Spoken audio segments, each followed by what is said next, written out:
everyone. Welcome to the BYOB Bring Your Own Book podcast. I'm Kelly. I'm Tilly. And I'm Nikki. Today we're going to be talking about The Invisible Life of Addie LaRue by V.E. Schwab. But before we get into the nitty-gritty, Nikki is going to read the synopsis for us. France, 1714. In a moment of desperation, a young woman named Adeline meets a dangerous stranger and makes a terrible mistake.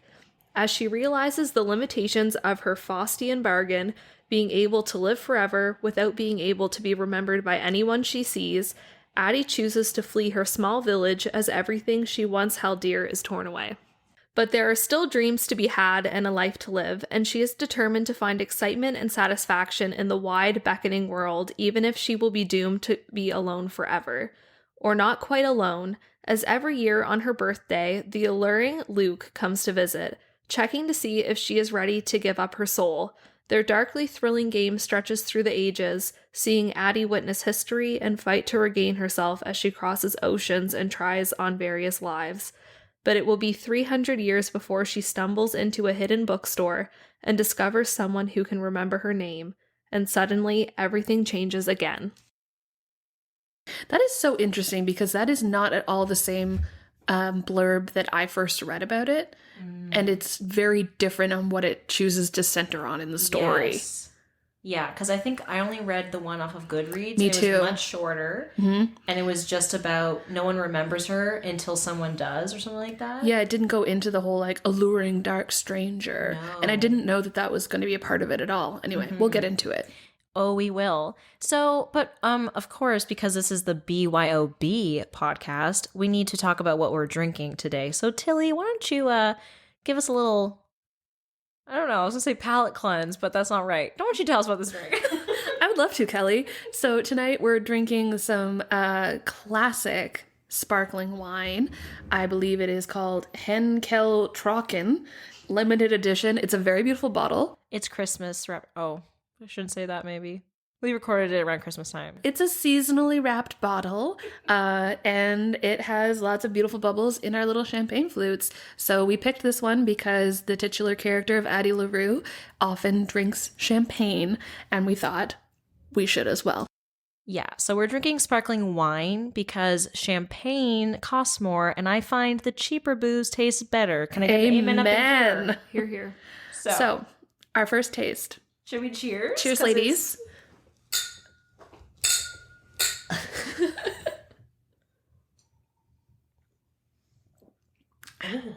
Oh, very bubbly, very sweet. Yeah, I like it. Yeah. So good. I feel lovely, like the first time Addie tasted champagne. Way to bring it back. Yeah. Okay, so why don't we're going to start like we always do. We're going to talk about what we rated it out of 5. We have different reasonings behind our rating scale, but we're going to go out of 5. Yeah, because we are. And we're going to do this spoiler free, so don't worry. Do you want me to go first? Sure. Go first. Okay, I'll go first. I gave this a 5 out of 5. I was blown away. Like, I think at the beginning, I was a little like, okay, I really want to know what's going to happen. It's a little slow for me. I don't understand the flashbacks right now, but I want her to meet the guy who remembers her. And that's not a spoiler because that is listed in the synopsis that she meets someone who remembers her. So don't worry. But oh my God, I think once it got to that part, the book, I just couldn't get enough of it. And there was just so many layers and things to look at. And the writing style is not my normal kind of style I enjoy, but it was so lyrical and sensual. And I don't mean that in like a sexual sense. I mean like I could taste what they were tasting. I could smell the smells, see everything, feel the things because the writing was so descriptive. And there were so many heartwarming moments, some sad moments, scary moments. I know Nikki's gonna have a different opinion. That's fine.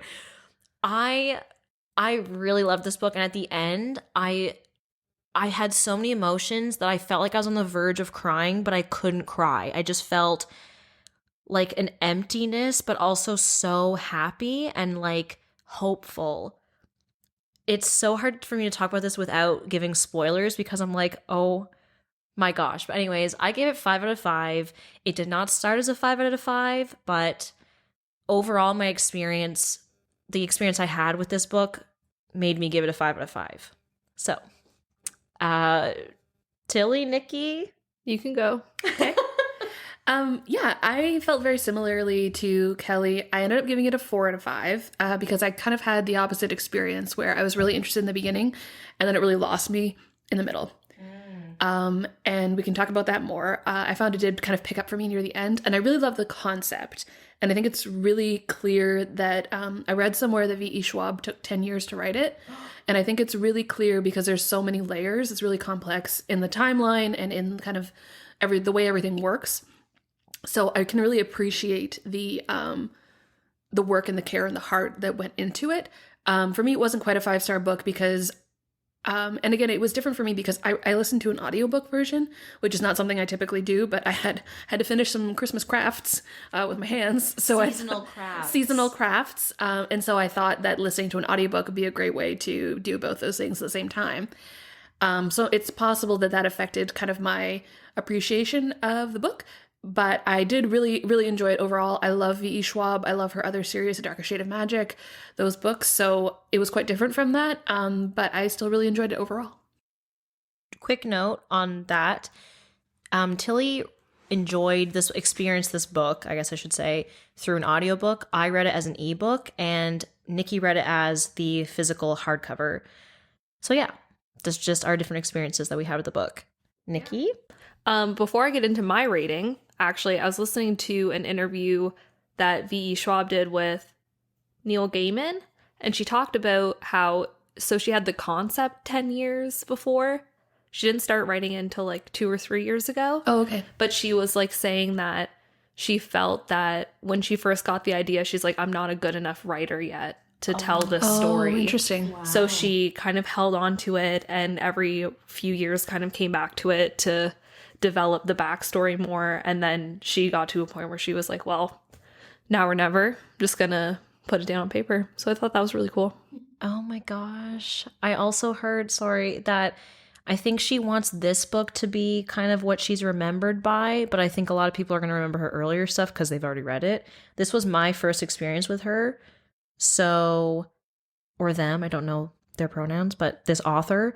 But yeah, so as my first experience, I think I'm going to hold everything to this standard, which could be challenging for me. But anyways, Nikki. So I rated this book a 2.5 out of 5 stars. On Goodreads, I have it at a 3. So yeah, I feel like I can't say a lot without spoilers because a lot of the things that I didn't like are like specific things that have to do with the book. I thought the writing was nice. I haven't read any of V.E. Schwab's other work, but I feel like I would like it more. I know a lot of people were like, oh, I don't like her other stuff, but I really liked this. They're very different, apparently. They're very different. So maybe I'd like her other stuff more. I'm definitely going to read more from her. I'm not holding this as like, oh, this is what she's like all the time, because I know that's not true. But yeah, it was an experience. For context, listeners, Nikki would often text us and say like, okay, I'm down to the last 100 pages and I'm gonna finish it. Whereas for me, the audiobook was 17 hours long, which, to be quite honest, is too many hours. How fast was this person reading? I was listening to it at normal speed, like at 1.0 times speed. Give us an example of the speed this person was talking at. Just like normal speed that I would be talking at right now. Wow. And it was 17 hours long. I listened to it over, I was a little stressed about finishing it in time. I did listen to it over about 5 days. Mm-hmm. I think that's partly why I felt like it dragged so much, is because I was worried about getting it done on time. It was so many hours, and I found there was a lot of repetition. I had a really similar feeling too. I started the book probably 2 weeks before we're filming, which is a lot of time to read it. But at the same time, I was still like, because I started it and I was like, oh, I don't know, like it's kind of slow. And then I got in my head and I was like, what if I don't like it? And then it just takes me forever, and then I don't even finish it for the thing, and I need to read it. I need to get going. So, yeah. And I read this before I chose it for the podcast. So, because I read it and I was like, oh my God, you have to read this. And then Tilly was like, okay, let's just do it for the podcast. So I didn't make detailed notes. I just enjoyed the ride that I was taking on, and I didn't feel any pressure to finish it. Yeah, I don't know. And I'm sure that kind of colored our interpretations of it too, where we were kind of like primed to be a little more critical of it because we knew we were going to be talking about it. Yeah, but especially 17 hours. Like, I know that she lives in this book, she's already been alive for like 300 years or whatever. Like, wow, 300 years, 17 hours. I think they're trying to like do something there. I was really starting to feel a little bit like Henry, and like my time is slipping away from me. Okay, we gotta get into spoilers. I'm sorry, everyone, because I gotta Oh, is that a spoiler? No. Before we do spoilers, do we want to talk about if we have books that remind us of this book? Oh God. Yeah, okay. I don't know if I have anything. I feel like when I was reading it, it reminded me of a few things, but I can't think of any of them right now. I know what you mean. It also reminded me of a few things, I think primarily because of its structure, like because it was very kind of like every new chapter was a flashback in time and then flashing back to the present. You kind of had to keep track of all of the where you were. I think that was kind of hard to do with an audiobook because I was rewinding to be like, wait, am I in 2014 or 1914? What's happening? In that sense, I think it kind of reminded me of a book that I didn't like very much, which is The Clockmaker's Daughter by Kate Morton. Oh, I've heard of that. I haven't read it though. I didn't like it very much for a lot of reasons. A big one being I really have a pet peeve with authors calling their books the something's daughter or the something's wife, because I find it to be just... That's her only role. That's her only role, and I don't like it. So that's a pet peeve of mine. So I was a little bit primed to be like not into it. But I also just didn't connect with the story. But it had a very similar structure of going back in time to kind of find out what happened in the past that led us to this point. So I found the structure was similar and the writing was similar. I found The Clockmaker's Daughter to be a little more contrived. Like, I think there was a lot more kind of like cringy, like, okay, I know exactly what this author is trying to do with this line that is very beautiful and poetic, but I don't buy it. So I don't know if that's a recommendation then, but it reminded me of it. Maybe some people would like it. I mean, I certainly finished the book and felt a little bit of satisfaction from it, but it wasn't one of my favorites. I think the closest recommendation I can make, I think, is Caraval or Caraval, however you say it, by Stephanie Garber. The stories are nothing alike. The only reason why I'm recommending it is because of the writing style. Stephanie Garber, if I'm thinking about the right book, I believe it's this book, when she writes, she uses a lot of colors. So she'll say like, oh, my worries slipped away like periwinkle, whatever. Or like, my worries were periwinkle, or my whatever was this color. And I don't know what it was, but it really worked for me. Like the color, I don't know. Like I don't know what it is. You must be more of a visual person. I definitely am. But what's that? Synesthesia. Yeah, I don't think I have that, but it was written as if the author has that. Maybe she does, I don't know. But it was just very colorful and things that you would not even think about. But I was like, that makes so much sense when I was reading it. So I don't know. If that's the correct book that I'm thinking about, I would recommend that just for the writing style, because it was a similar kind of feel, very sensual, but nowhere near the same in tone or plot. So take that with a grain of salt. If anyone who's listening has a recommendation or like a similar book or what have you, let us know, because we always are interested in more books. So I mean, yeah, hit us up. Yeah, we have to get into spoilers because there's a lot to there's so much to talk about. There's a 17-hour book, over 300 years to get through. So if you don't want spoilers, you can skip to the end, or you can see us next time. Thanks for joining us. Bye. Bye. Bye. Okay. Where do we want to start? I kind of want to start with Henry. I loved Henry so much. I felt such a connection to Henry. I loved him too. I was so connected to him that I was like borderline panic attack at moments, which was not good, but it's because I related so much to his inner dialogue and like some of the mental health issues he has. He's very concerned with time and time running out. I felt like I was like having a therapy session reading that book. I was like, oh my God, because that's one of my things is time. I'm very type A.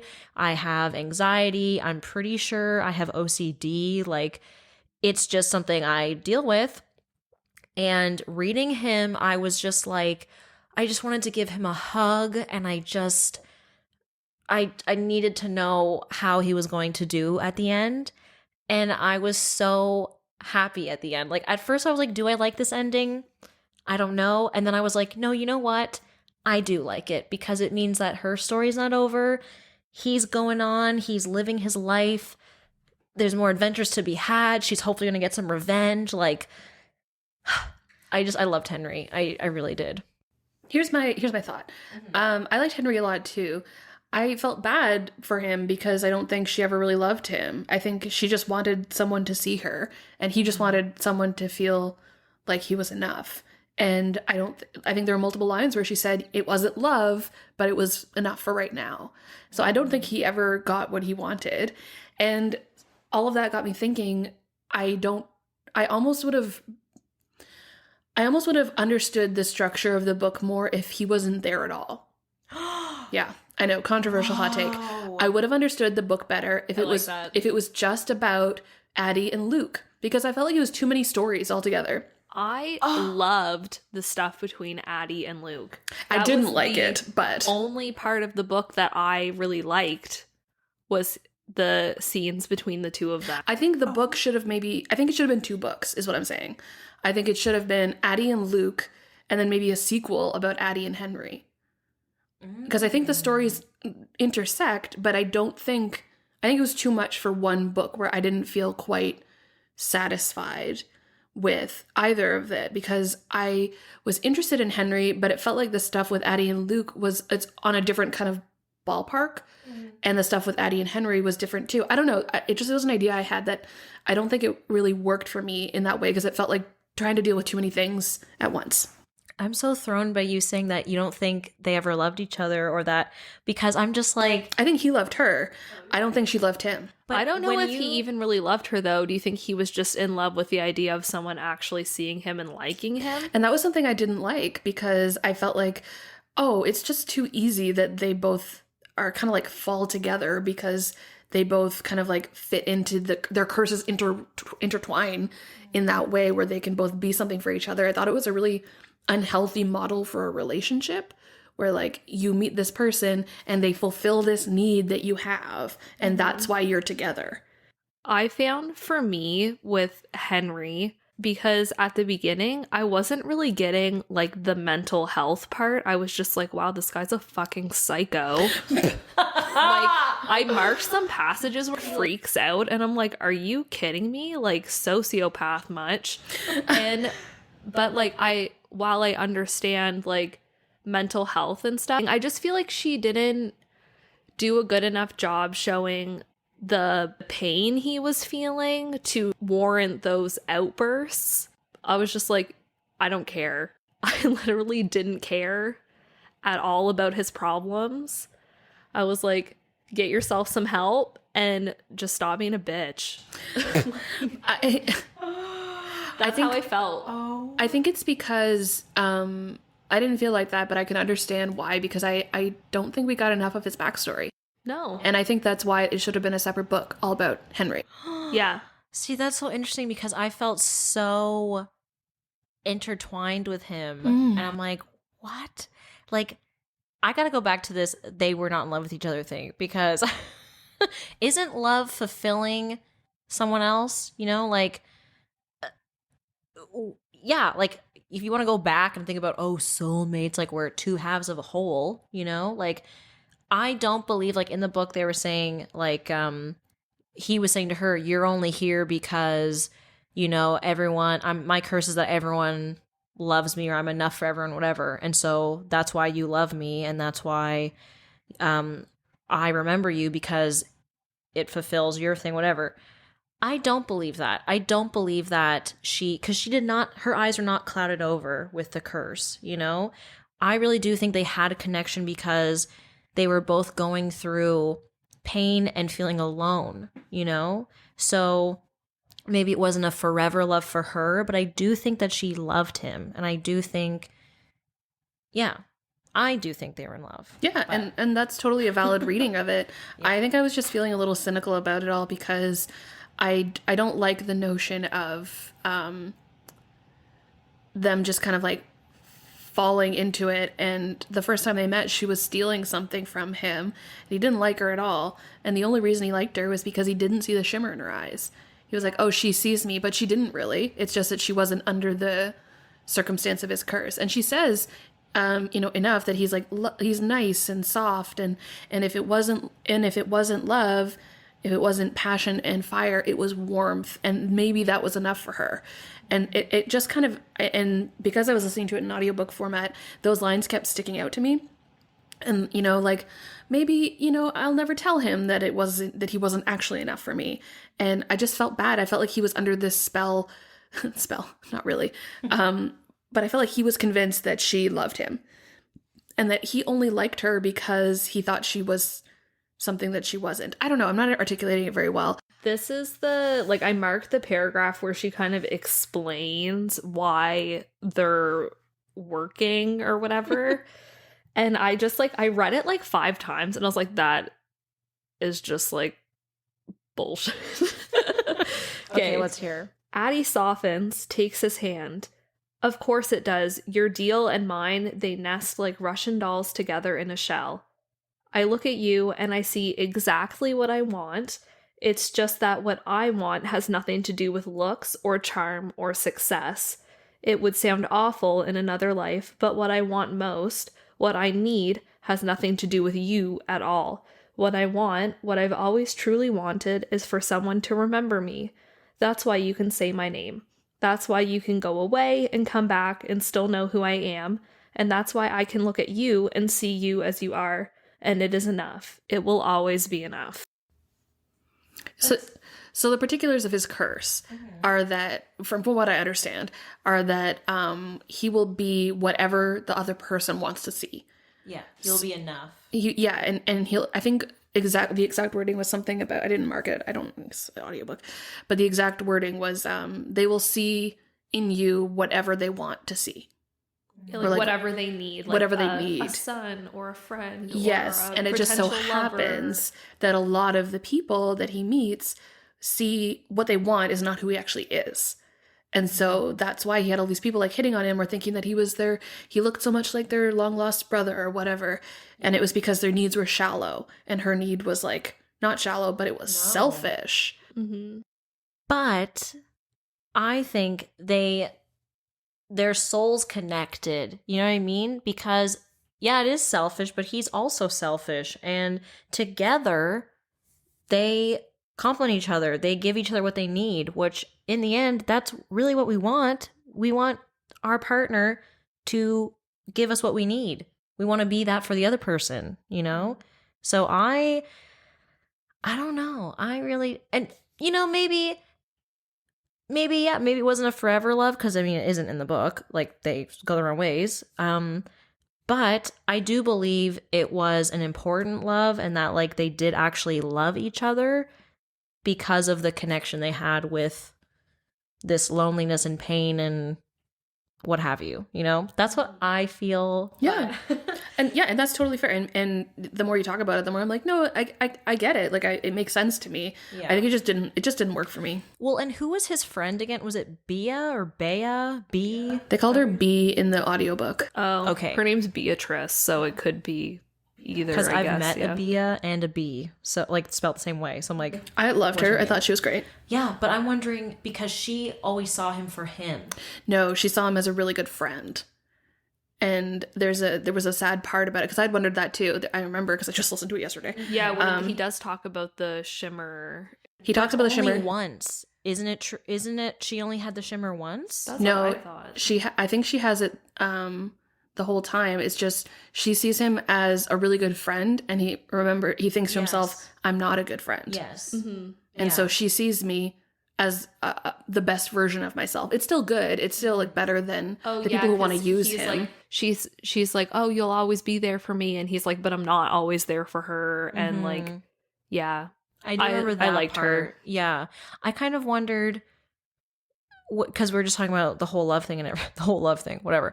Because I was wondering, because I thought I remembered that she only had the shimmer in her eyes or whatever, the cloudiness that one time. I thought, going back to our conversation about love, maybe they should have been together. You know, because B and Henry, like maybe they are not together, but like she's maybe, gay. Yes, no, I know. But like what I'm trying to say is maybe she was the closest one to actually loving him for him, because her eyes were not fully clouded, you know, and she was a constant presence in his, like, I don't know. Yeah. She knew him before. Yes. Yeah. Yeah. Yeah, I could see that. I wanted to hear more about Robbie. Honestly, I did not. I didn't care about Robbie. The first like chapter when they were talking about him, or like not the first chapter, but the first like chapter with Henry where he's talking about like going to his like theater show and stuff like that. I was like, interesting. Like I would have liked to hear more about their relationship before Robbie was trash to him. Sure. And like, because I understand what he wasn't trashed him though. He still like had this attraction to him, but he was like, we don't work because whatever, you know. But Robbie was trash because whenever he brought Addie around, he'd be like, fuck you and this girl. Yeah. You're just bringing this bitch around. So like, I think he was trash. I'm saying I don't think Henry thought he was trash. Oh, yeah. But yeah, like, sucked. so yeah. I wanted to hear more about their relationship before, and like, why did Henry like Robbie? What was Robbie really great? And like, see that, because obviously Robbie's feelings for Henry were just heightened because of this curse that he has. Mm-hmm. So that would have been like nice, I guess. I don't know. And I also just don't think Addie really knew a lot about Henry. I think like she kind of started to bother me in the relationship between the two of them, because like you, I was drawn to Henry. I really liked him. I love a tall boy with floppy hair who works in a bookshop. That's like sensitive, my type to a T. And so I was rooting for him, and I understand that Addie had the 300 years of the terrible life. I really felt for her during all of that, but I think she only saw him as like a means to an end. Like that he was there to write her story. And I think there was love there, but I don't think it was. I think she loved what he could give her. Yeah. Not him. I don't think she cared about what she could give him. And maybe I'm wrong. Maybe I'm just like, she didn't know he was gonna die in a year, but she's like, he's gonna die in like 50 years. That's nothing. I got a whole lifetime.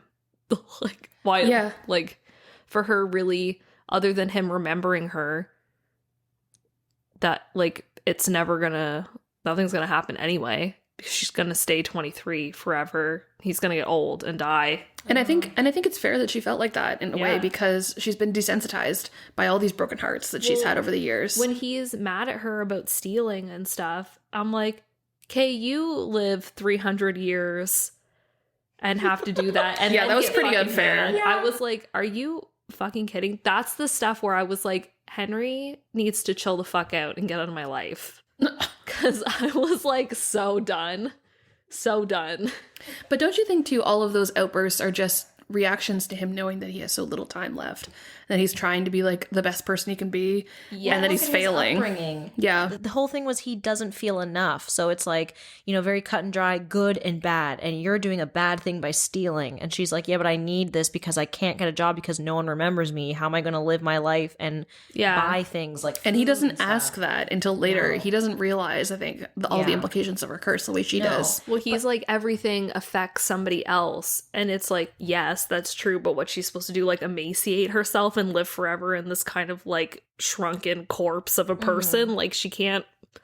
That's what I mean. His upbringing, he's very black and white, you know, and so that's why he's like, how could you do that? And it's like, well, it's not black and white, but I thought his whole thing was that he felt too much, because he talks about, a baby was born with a broken heart and they fix the heart, but the heart's not really fixed because it just feels everything and blah, blah, blah. I don't know, like all that stuff. So obviously he has like a lot of emotions, because why would anybody be like, nobody loves me for me or whatever, I want to make this deal with the devil, if they were like, whatever, like.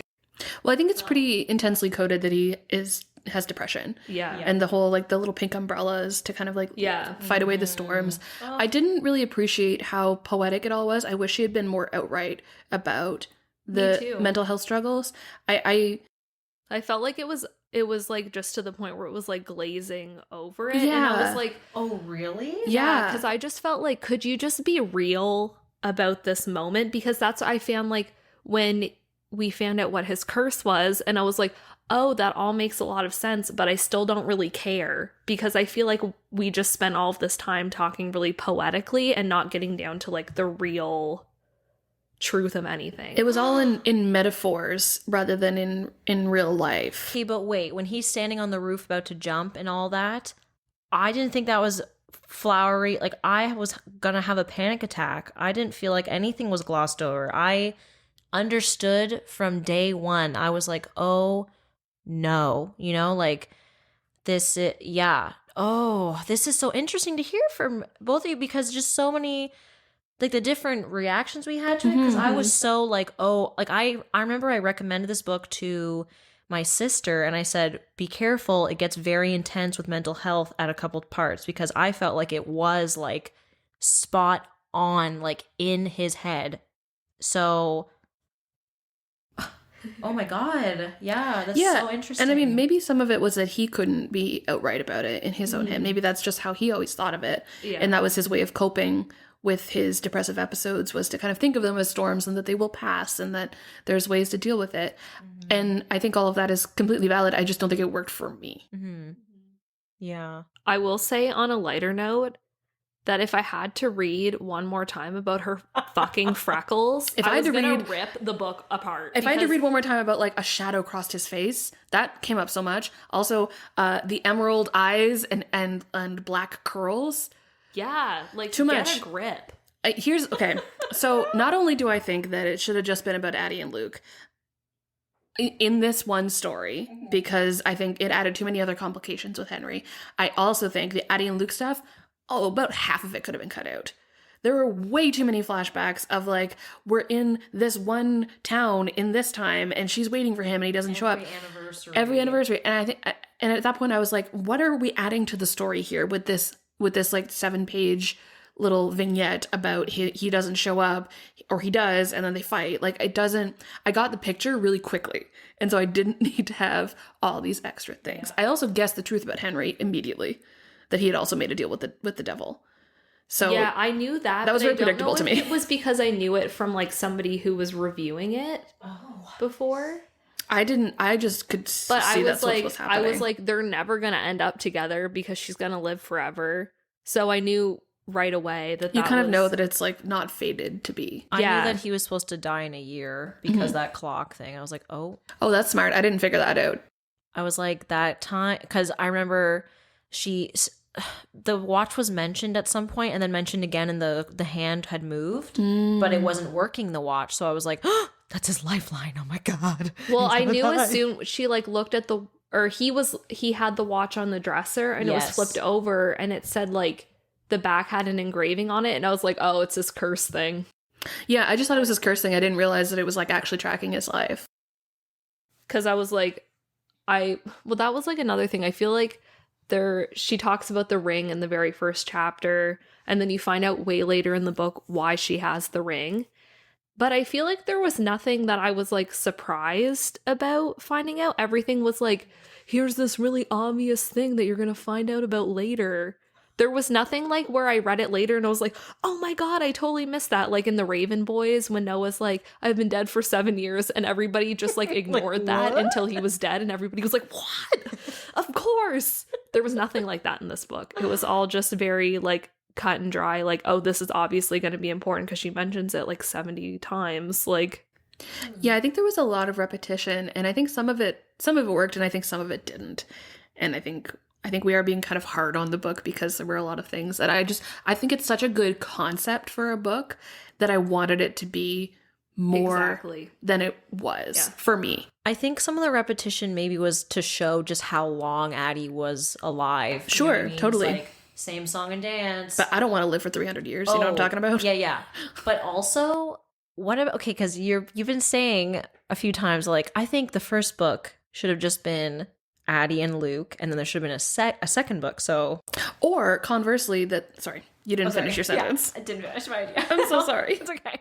But with that idea, maybe the second book, so the first book should end. She meets Henry. He remembers her. Yes, and then the second book happens. That would have worked for me. Hey, blah blah blah. And she's like, what? And she's like, you remember me? And he's like, of course I remember you. Boom. That would have been great. Or conversely, what if it had been just one book, but Luke wasn't as big a character, and it was just about Addie and Henry? Then I would have been more interested too.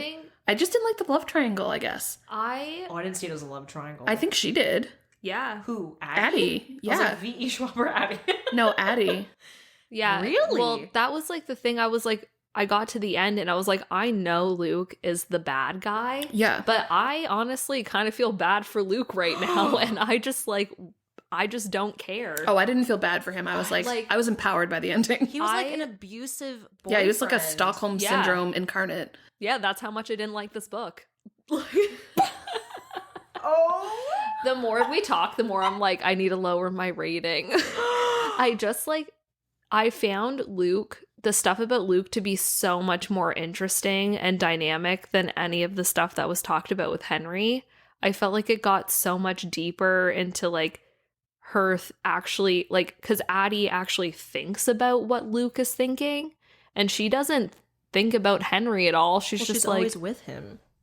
So there's no separation, Like, I don't know. Like, I just feel like the stuff that was talked about with Luke, I was like, wow, this is a way more dynamic character, because you see him go from like, I just want your soul, to him like having all of these other feelings and developing all of these like kind of like human emotions towards her that he doesn't understand because he's not human, and like all of this other stuff. And by the end he feels like he has her, like she's gonna be his, but she's like, ha ha ha, bitch, I'm gonna fuck you over. But wait a sec.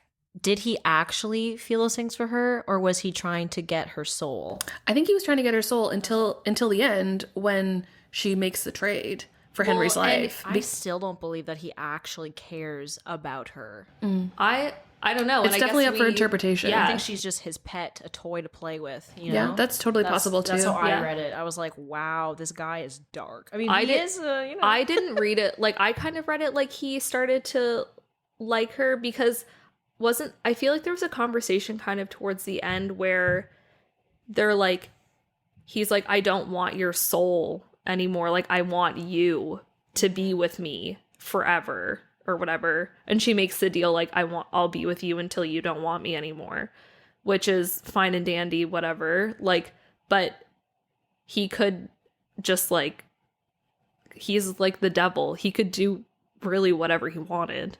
I think, when it came down to it. So I think he probably did want her.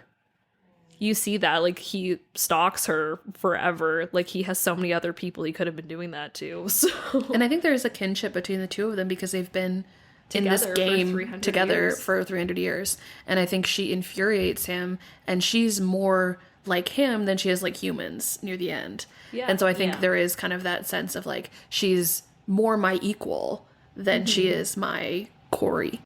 Yeah. Sure. I can agree with that. I don't think that he actually had feelings for her. I think it was like some sick, twisted, like narcissistic. Oh yeah, it's not healthy. Oh, yeah, no. But I'm just saying, like, I don't think it was actually like, I have feelings for her. I see them as how you were seeing the other two, of like, it's only things they want out of that person. For me, Luke and Addie, it's just like, okay, well, she's gonna give me this, and I feel like this when I don't know. I feel the complete opposite of the two couples. This kind of makes sense in a way because a lot of the reviews I was seeing about this book were very polarizing. People either really loved it or they really hated it. I feel a little bit. I would normally never pick this kind of book up. Like, really, I'm very weird with time and time traveling, and I don't know. And I'm not usually into like the flowery prose or anything. Because I know Nikki and I talked about that, and Nikki was like, ugh, you know? And normally I would be like that. I'm more of like plot-driven stories. This was not plot-driven. It was more character-driven, I think. It was very character and very meandering in plot. Yes. And normally I would be like, no, I can't finish this. I don't know what it was. Yeah. And sometimes that happens, right? There's like a book that you don't typically like. It's funny. I feel like I'm kind of in the middle. Kelly really loved it. Nikki really hated it. I liked it but had problems with it, but still really liked it. And it's funny because this is the type of book I would go for. So I mentioned I have read books by V.E. Schwab before. I am an English honor student, so I love me some purple prose. I love like very like over the top poetic kind of. Some of it was a little purple prose. Some of it was a little cringy. But overall, and I'm very interested in character-driven stories and like interactions between people. I think I was just having some like personal pet peeve problems with the specifics of the relationships. But should we talk about things we did like about the book? Yeah. Oh yeah, this was all just about Henry, basically. Yeah. Yeah. Went on a little bit of a tangent. Yeah, I would like to say one thing I really liked about it was that there were practically no straight people. Yeah. Everyone was like queer, Yeah. which was super fun because, you know, I think it's not exactly stated, but I think it talks about how Henry loves the person before he loves the genitalia. So I would read that as kind of like pansexual. Yeah. I think Addie had relationships with men and women. B is gay. Robbie is gay. One of my like first notes, like literally 92 pages into the book, when I guess like Henry and Addie are kind of like meeting for the first time, and it had been established already she had relationships with women. He was with Robbie. He was also with another girl before, so it was like pretty established that they are queer. And I was like, this is awesome. And then I wrote, I feel like setting up these two queer characters and then putting them into a heteronormative relationship together ruined something for me, because I felt like they had a really good setup to have a really nice like queer relationship. And I think through the book that became the least of my problems with what was going on.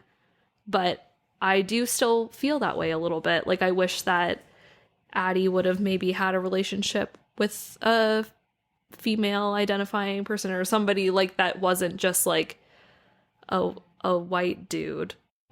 Yeah, I think that's fair. I think it's also to be said, though, that I think there are a lot of queer or bisexual or pansexual people who end up in more heteronormative couples and then don't feel seen. Yeah, definitely. And so I did appreciate that it was like they felt seen, but then, because I mean, in the end, it is kind of that's who they ended up with. I'm a straight white cis girl, okay? Sorry. That's who I am. But I saw it as two pansexuals being together and having that soul connection, you know? So I took gender out of the equation, personally. I was just like... Well, I mean, like I said, that was like at page 92. So that was before the story even started. That was like my first kind of... When they met each other, I was like... Oh, because I didn't know that there was going to be any kind of like gender stuff in the book at all until I started reading it. And so I was like, oh, I feel like this is a really nice opportunity that wasn't taken or just a different route, like what Tilly was saying with people who end up with people of the opposite sex or whatever and don't feel like they're seen by the LGBTQ community. So that's great. Yeah, I don't know. I totally think it's a fair point, though. Like, if V.E. Schwab is writing it, she could have picked anyone else to be Henry. Yeah, and I don't know what her sexual orientation is or anything. She identifies as gay, at least on Twitter. Okay, yeah, cool. I would maybe because that was like research, the only other thing that I was like I don't know what her deal is. I didn't care enough to look because I didn't like the book enough to scrutinize that part of it. So I just already followed her on Twitter, and it happened at one point that she was like, periodic reminder that I'm super gay. And I was like, love it. Cool. Love that for you. I will say, on sort of on the same vein, I think I'm very glad, and I think it was smart and made sense, because if it wasn't this way, I'd be like, really? How would this story even happen? I think it's very smart that they had the character Addie not care about gender or sexuality, you know what I mean? Like, it wasn't like, oh my goodness, I was raised this way because I'm from the 1700s, you know? Like, you can't stay the same and live 300 years. It just won't work, you know? Especially her predicament, and she wanted to be free of all ties. She was always very open-minded, Yes. yeah. So I'm very glad that's what was the case, because I think if you had tried to be like, no, I'm from the 1700s, that would not have worked. Like, Yeah. I'm think not there's here for also that. like, you know, she talks about earlier in the book, like going down to the docks to work as a prostitute. Yeah. And so like there's a lot of stuff that we didn't hear about in her life that like maybe she was like that. Maybe she was like, I would only be with a man, but a situation happened and she was like, oh, the love of a woman is very nice and I really like that too. Or like there's so many things that we like literally have no idea about because she spent like 200 pages talking about her fucking freckles. Well, and I do appreciate that too, and I appreciate that it wasn't what Kelly is saying, and I appreciate that the narrative wasn't centered on them coming out. No, my God. Because I'm really tired of those stories. I'm really tired of it being like the be all and end all of a person's life. Yeah, it's nice to see somebody who like that's just like that's just who they are, and it's not questioned. But it's not a part of the plot necessarily. Yeah. What was that old lady's name? Estelle. I really liked her. I wish there was more of her in the book, because I'm always here for, you know, like ostracized, cool, weird women in books. Like, I just always want to hear more about why are they ostracized? Like, clearly they're doing something good. They're doing something right. The people are just scared of, you know? I feel kind of bad. I feel like she was only there in the first couple of chapters. It was when she was really kind of explored. And I was still just getting into an audiobook. And I feel like I didn't kind of get the full force of who she was. And then every time Addie would refer to her, I'd be like, oh yeah, I still don't really have a good idea of who she is. Yeah. But I think that was my failing in taking too long to get into an audiobook. Well, but also she was barely in the book, and I know that sorry, V. Schwab, but clearly she was there to set up don't pray to the gods that come out at night or whatever, come out of the dark, whatever that line is. Great line. Yeah. However it is, I butchered it. No, I think that was exactly it. Great. But she was clearly only there to set that up, which and to show some sort of like role model for Addie, you know, like I want connection to be like her. her old life and whatever. But I wanted to know more. Like at the beginning, when I said it was slow at first, it was because of the flashbacks. I was like, what is the point of this? Like, what am I supposed to glean? What am I supposed to glean from these chapters? I don't know. And then when I understood, I was like, oh, okay, you know? But yeah, I gave it a 5 out of 5 still because of how I felt at the end. Yeah. But I still think there were things in the book that could have been better, or like whatever. Okay, I have a question. So a lot of people were like, I cried so hard at the end of this book. Why? I didn't cry. But like, why? Why do people? Why? Like, I really genuinely want to know, because I was waiting for that. Like, I was like, oh, maybe it'll hit me in the last 50 pages. Which, if you read a book that's like 400 pages and only the last 50 pages hit you, it wasn't a good book. But for you, it was not a good book for you. Yeah. But I was like, oh, maybe it'll all be worth it. Maybe the last like 50 pages, they're going to just like get me right in the gut. And I was like waiting, and I was like, then I was like 10 pages left, and I was like, I'm still waiting. Then I was like the last page, and I was like, where is it? Yeah. So I just like, I want to know what was it that was like the feeling for you? Like, were you sad? Were you like happy? Like, what was it? Well, for me, I'm trying to remember, because I didn't write a ton of notes on this book, unfortunately, but from what I remember, I think it was definitely a mixture of sadness and happiness, because I was happy that Henry lived, he didn't die. You know, she essentially sacrificed, if you even want to say that, because she doesn't hate being with Luke. You know, like, it's not her favorite thing anymore. It used to be, it's not anymore. But it was her choice, and she made that choice, and she knew the choice she was making, and she was very careful about that choice, which she wasn't in the beginning of her original choice to live forever. So I was happy that Henry got to live. I was sad that they were going to be apart. I was happy that he was able to still remember her and keep her memory living on. Because for me, it was just the whole thing with time and, like, you know, who really does remember once you're gone, or just all these feelings of, no, she will live on, and she did matter, you know, and he mattered. And I was also feeling hopeful at the end, because she said to him, like, I'll stay by your side as long as you'll have me, or as long as you want me, however it was phrased. And so she has some kind of trick up her sleeve to get him ticked off, to let her go and be off on her own and be rid of him forever, you know, and just keep doing what she wants to do.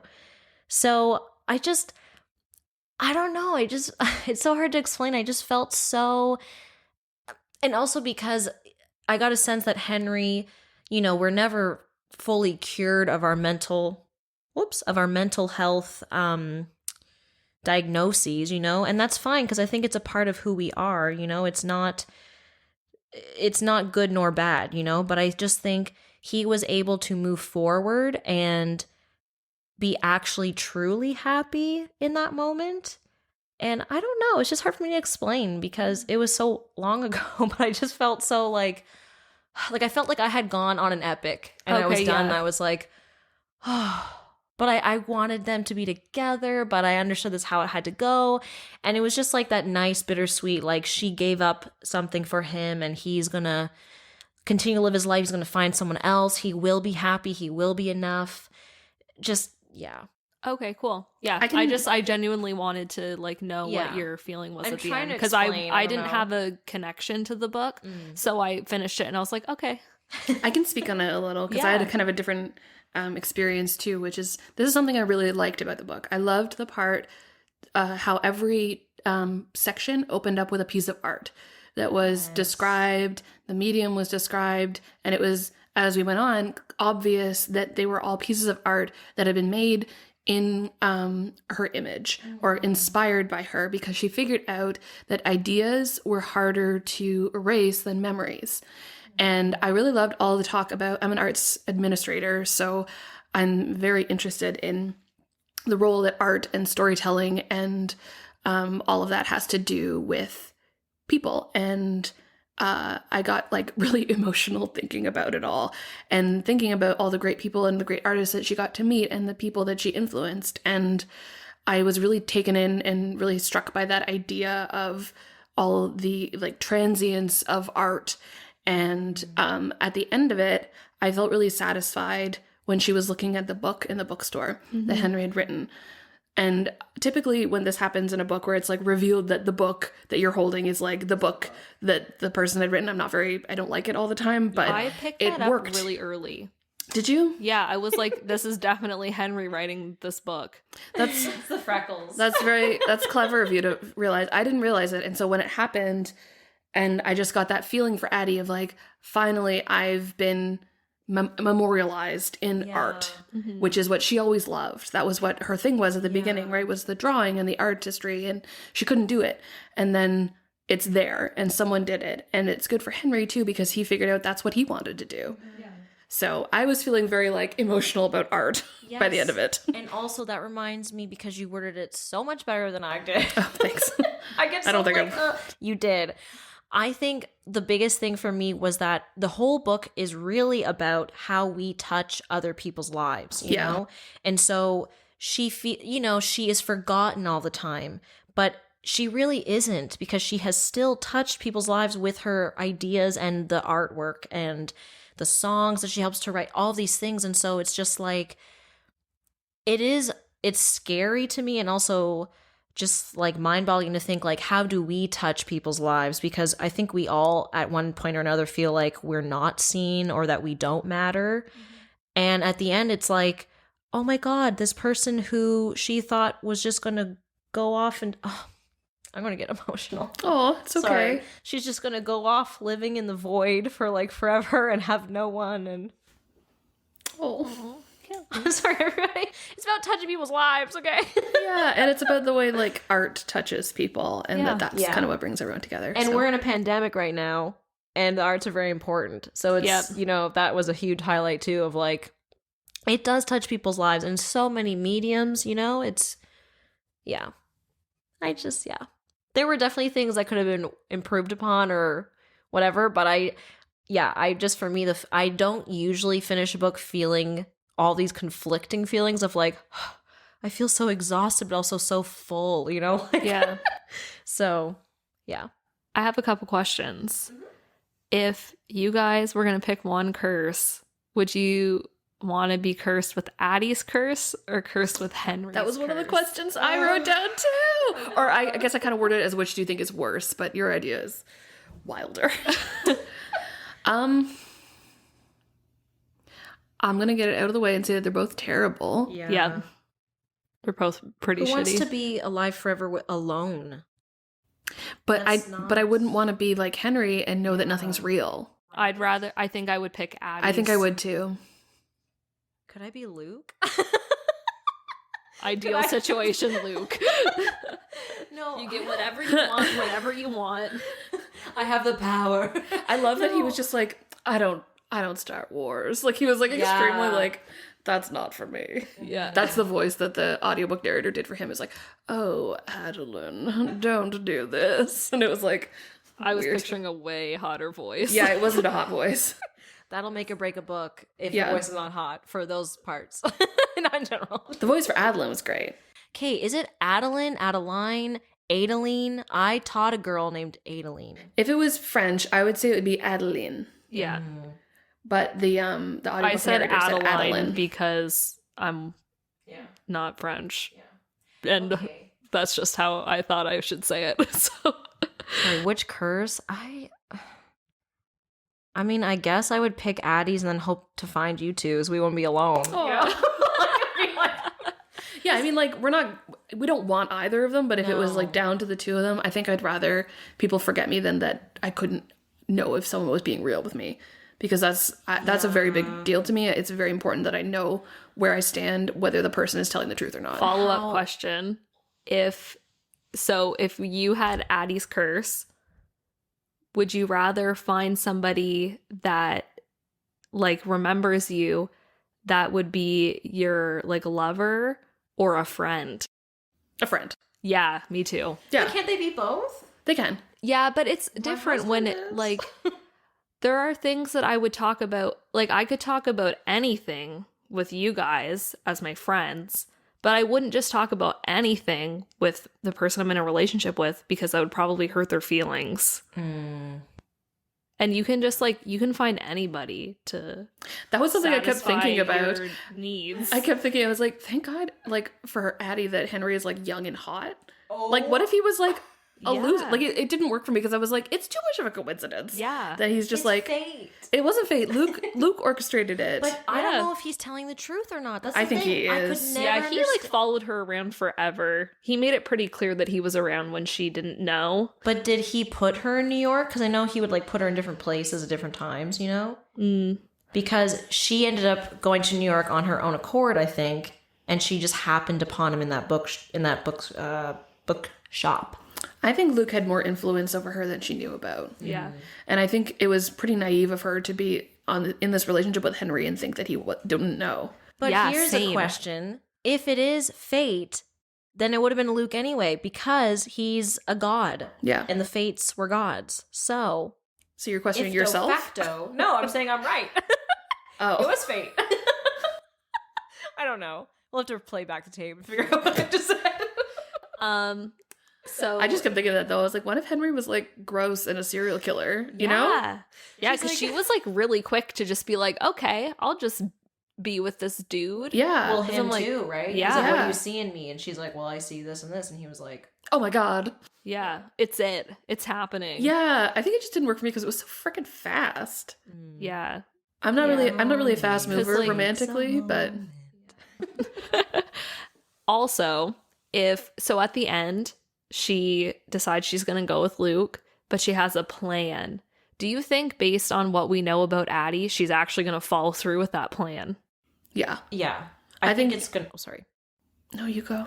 Sorry. I think it's going to take a long time, but she's got the time. She's got all the time in the world, literally.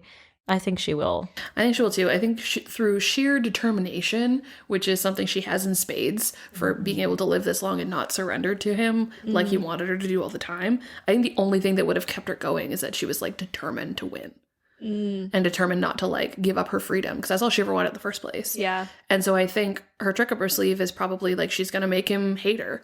She's going to make him not want to be with her. She's going to show him that like they don't work together. I think that I don't know if I necessarily agree. Yeah, sure. Like, because I feel like through the book, she like flip-flopped the whole book on how she felt about Luke. And Oh, I'm yeah. like, why is this any different? Like, maybe Yeah. he's gonna treat you really good now that you're his like side chick or whatever. And you're gonna be like, yeah, this isn't so bad. Maybe she will still be able to be free and do whatever she wants in excess because she's with him. Maybe she'll be able to just go wherever, do whatever, and maybe she'll be like, oh yeah, this is awesome. But also maybe she won't even really have to work that hard to make him not like her because she was kind of annoying. So maybe he'd spend like excess time with her and be like, oh wow, okay, bye. I have a question I just thought of listening to our conversation. Do you think Addie is a good icon or symbol, whatever, for feminism? Or do you think she's a bad icon, symbol, like, or example, I guess? Because I'm kind of going back and forth now. What makes you think that she would be a good one? Like, I just don't understand where the question comes from. Like, because when you were saying like she is determined to outlast him and she wants to do her own thing and she doesn't want to be tied to him or like be taken by him, whatever. But again, she asks for this curse because she doesn't want to be tied down. She doesn't want all that stuff. She doesn't want to be forced to marry. But when she finds Henry, it's all about Henry, you know? I don't think she's a bad... I was just kind of wondering what people thought, like... I don't know, because... Yeah, I don't know. It hadn't really occurred to me to place her within any kind of feminism. Yeah, same. It didn't to me either. I was just thinking about it now. I was like... Yeah, no, it's an interesting question because I think she's just kind of selfish. I think Yeah. it just always stemmed from like she didn't want to change things for other women. She just wanted to change no. things for herself. Yeah. And then it didn't matter who else was in the wake of it. Yeah, I guess I should have said, is she like a strong female character Okay. example? You know what I mean? Like, where she's like her own person. Sure. I think that's what I meant because... And I mean, she does also say it's not that she's against marriage. It's that she wants it to be her choice, her decision. Yeah. I think she was kind of ahead of her time in a way, in that she was. Until like the 1930s. Yeah. I think she was like definitely had bigger ideas for herself than they had about women in the 1700s. So I think in that way she was kind of a strong female character. I don't really know anything about her though. Like I don't know what she likes to do except that she like appreciates art and that like drawing and stuff. I just didn't really get a very good sense of like what is she thinking about all the time? Yeah, like who is she as a person? I would say, like, just based on what we do know about her, I feel like she is not really a very strong like female character in terms of like being strong for herself. We see through a lot of her flashbacks that she just spends a lot of time like sitting around plotting what she's going to do when Luke shows up.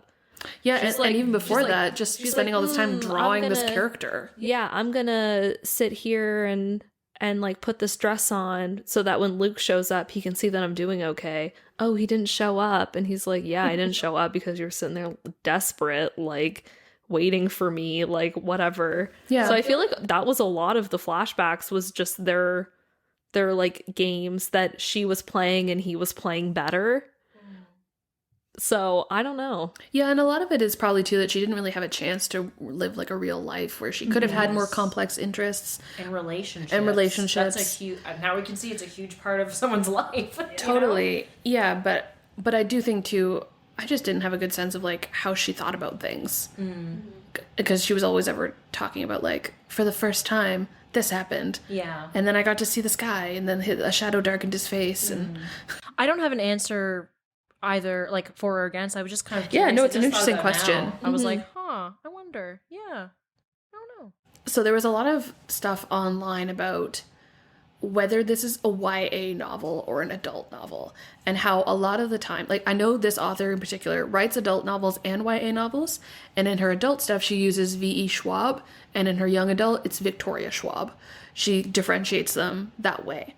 However, I don't know about you guys, this to me felt extremely YA, and I think it's because so much of it was centered on the relationship between Henry and Addie, and then the relationship between Addie and Luke. And it felt very like it's a contrived love triangle, and there's like this curse, and I want to be with him but I can't because of this. And those are all tropes that I find kind of grating in YA novels. See, I felt like it was a YA concept with an adult approach. Because I think if this was written for young adults, the plot would have been way more interesting.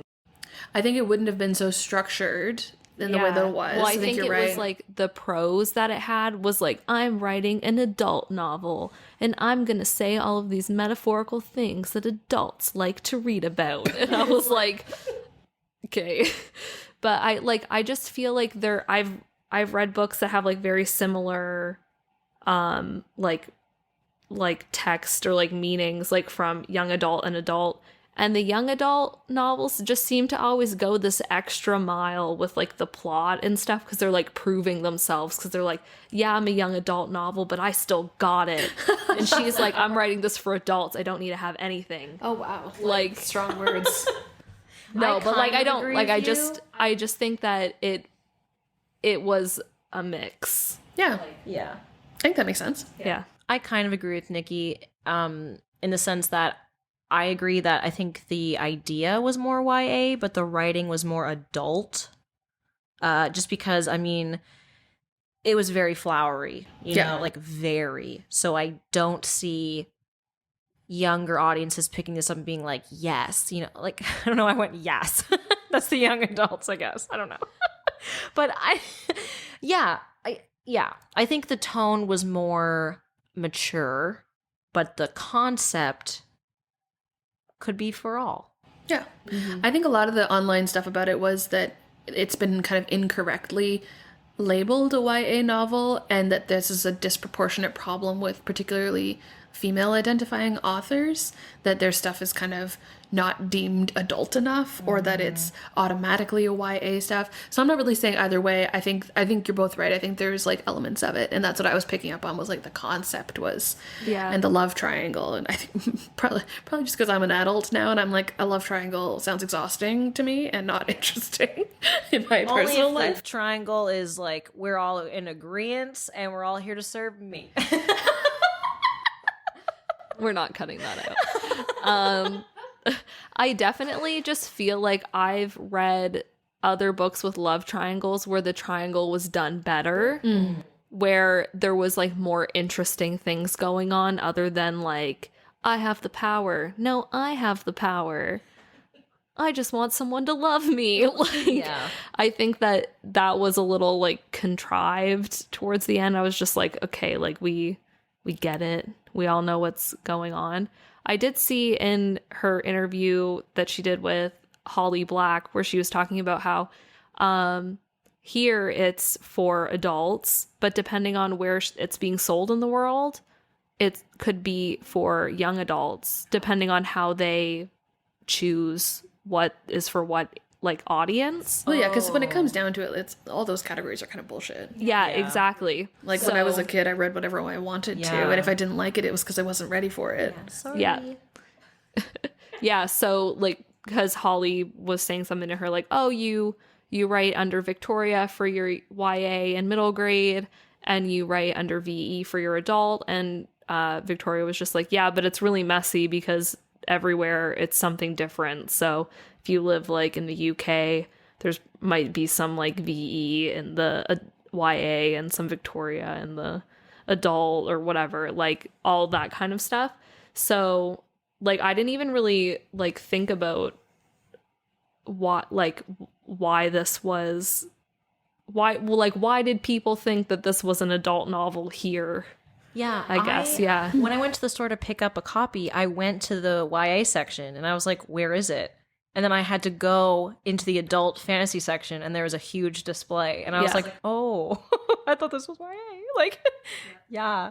I do want to say, okay, that love triangle note we were talking about, I didn't see it as a love triangle, but now that I'm thinking of it, I think I'm seeing it as like, she will end up with Luke. She is destined to be with Luke. There's no other way, but she wants to be with Henry because she wants freedom. She wants someone to remember her and not have so much like control over her kind of thing. But I wonder if being with Henry was actually freedom. That's because, what I mean. But like she doesn't want to be with Luke. Yeah, but you were saying like that she wants to be with Henry, but I think after a while, her being with Henry would just be her being trapped. Yeah. Again, because it's somebody you have to answer to. Sure. You saw that kind of with her paying for the meal, and he's like, how did you get that money? Blah, blah, blah. Like, what's she supposed to do? Live off of his, like, minimum wage bookstore job with him and stuff? Like, there's...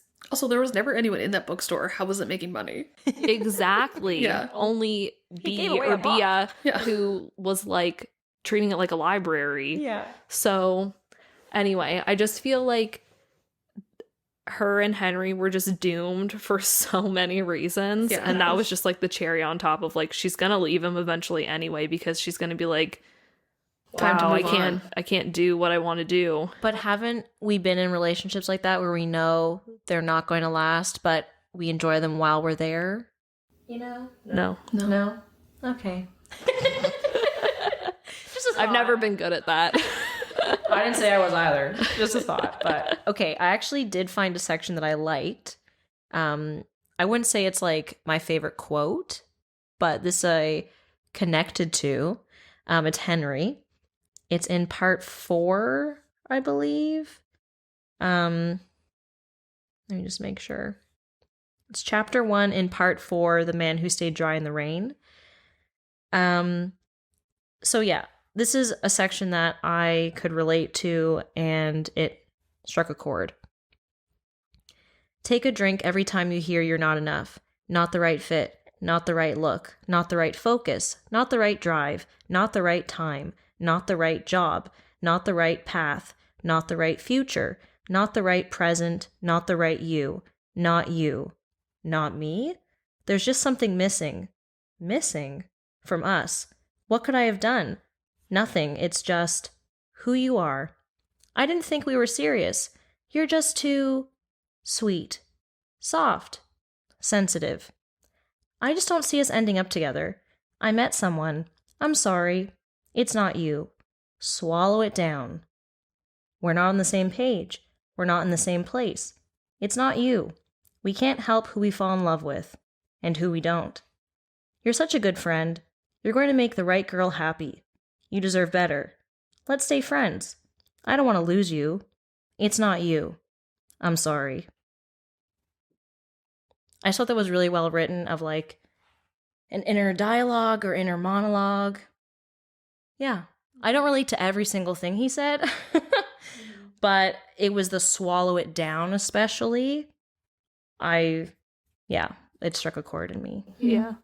I wonder a lot, like, because, I mean, I don't have the same problem that Henry has with wanting to be loved by people or whatever. Like, I don't have those same kind of feelings, so I don't know. Also, I feel like we didn't learn enough about him to really understand what was going on, but I really got the gist that he just wasn't happy with himself, and it wasn't really about the other people. And when I was like starting to feel like that, I was like, well, why don't you do something about it? Because I was like, I mean, I suffer from pretty severe anxiety sometimes. I have bouts of depression where I feel really upset, but I'm able to like every once in a while like pull myself from that and be like, you gotta just like, let's go get your shit together a little bit, because you're the only person that can really like work to fix yourself. And I felt like that was something that was really lacking from his character, where I was like, wow, you're just in a constant pity party. It would be really nice if you could try to show at least a little bit of initiative to, or if some of his friends could help him with it. Yeah, because there was never any, it just felt like there wasn't any kind of like constructive talk about it. But how much of it do they know? His sister is like, here's some pink umbrellas for you. Mm-hmm. But from my personal experience, I don't share a lot of my insecurities, anxieties, even with my husband. You know what I mean? And I remember as a kid, I had to go to my parents and almost, I had to go to my parents and say like, hey, I think I need to talk to someone because I have anxiety. And they were like, what do you mean? You seem fine. So I wonder if it's something like that too, where it's like, it's all inside of him, but he puts on this front. So they're like, okay. And I mean, the thing about like, like pick yourself up, whatever, totally get that. I think he is just in such a dark, like rock bottom that he hasn't gotten to that place yet.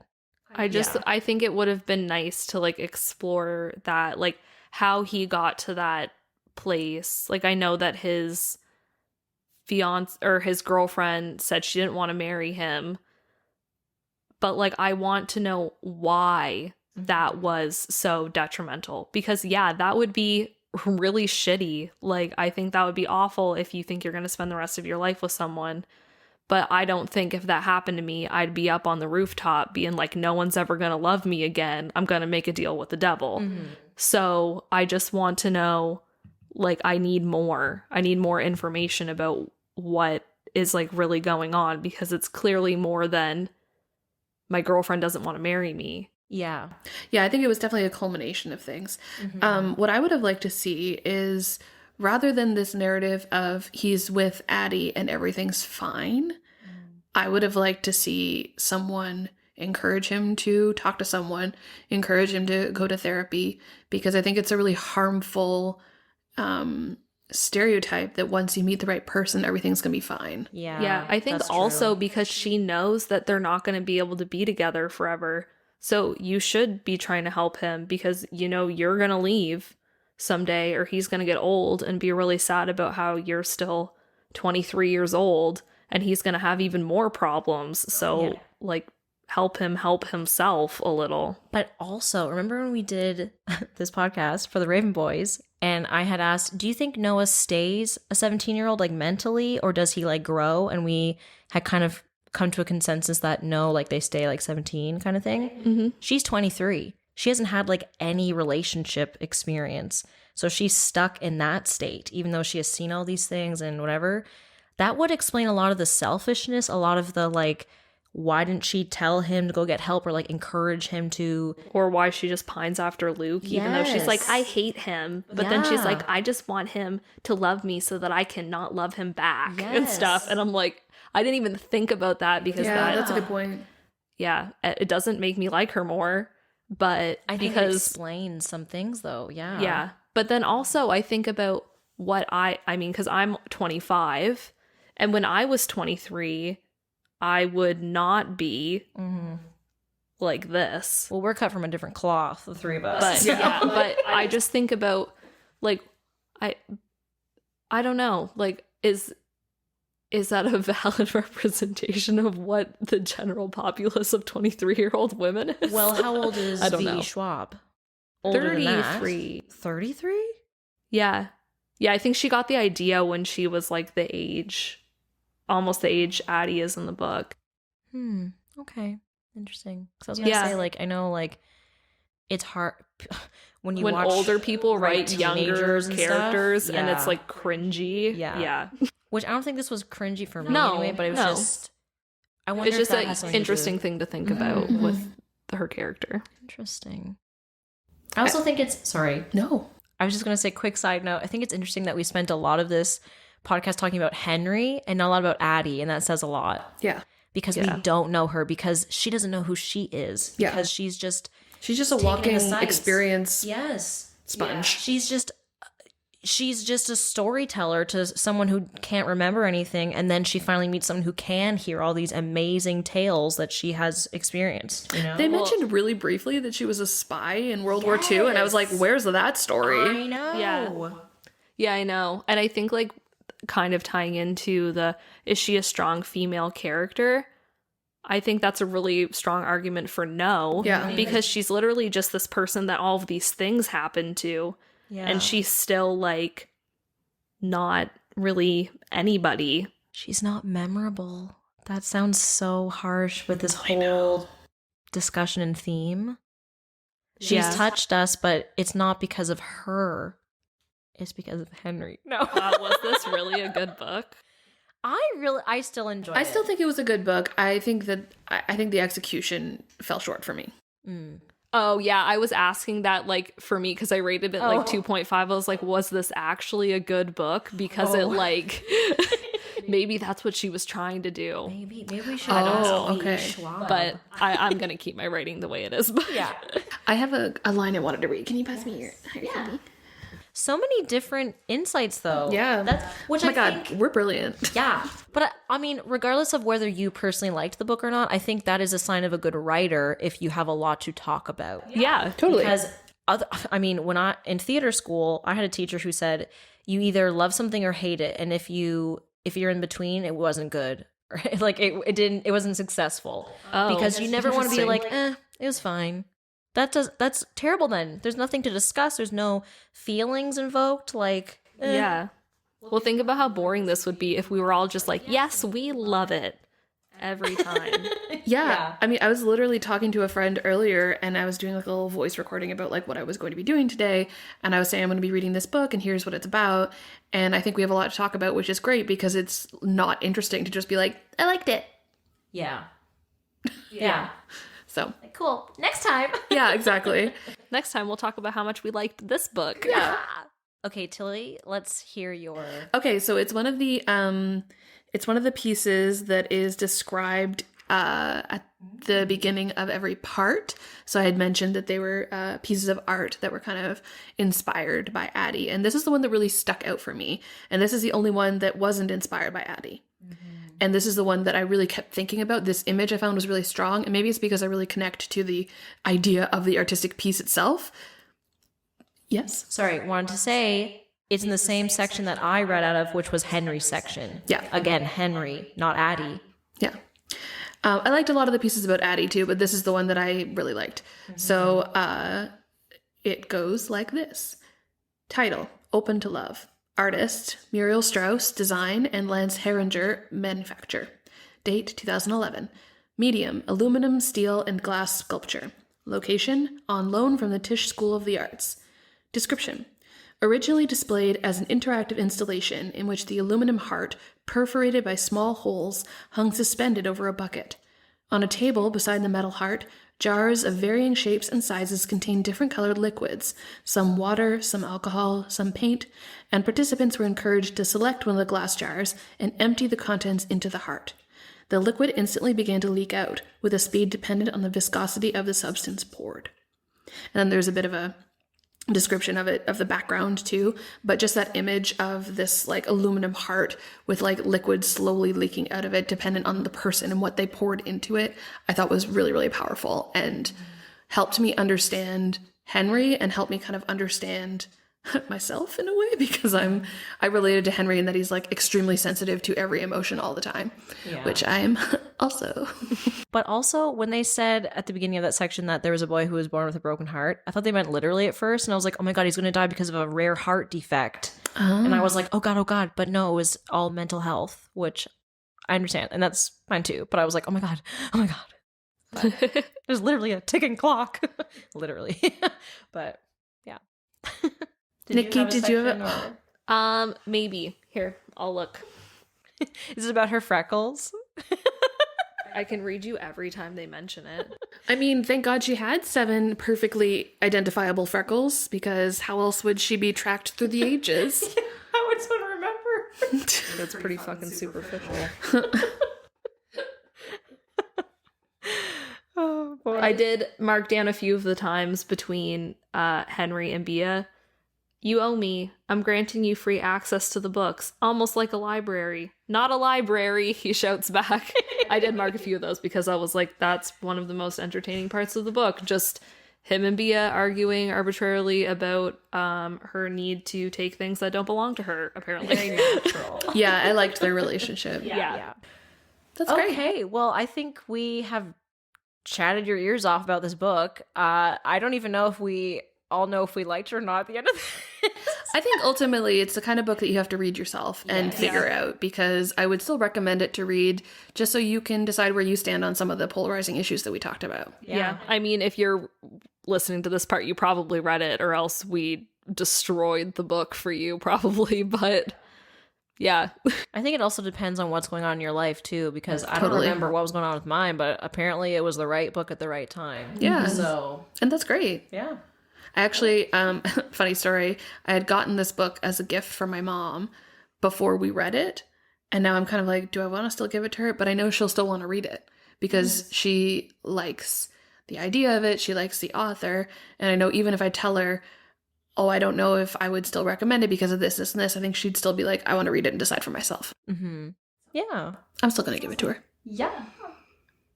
Well, I think that's about all we have time for today. Thanks so much for listening to this episode of the Bring Your Own Book podcast. If you enjoyed this and would like to hear more from us, you can head on over to our Instagram at BYO Book Podcast or follow us on Facebook at Bring Your Own Book Podcast to keep up to date on what book we'll be reading next. Stay tuned after this to hear the first line of our next read, which is the first installment of a young adult fantasy series that delves into the dark and delicious world of the Fae. If you think you know what the book is, leave us a comment with your guess and keep an eye out for the reveal. See you next time, and until then, keep on drinking in great stories. Cheers! Next time on BYOB, the Bring Your Own Book podcast. In Fairy, there are no fish sticks, no ketchup, no television.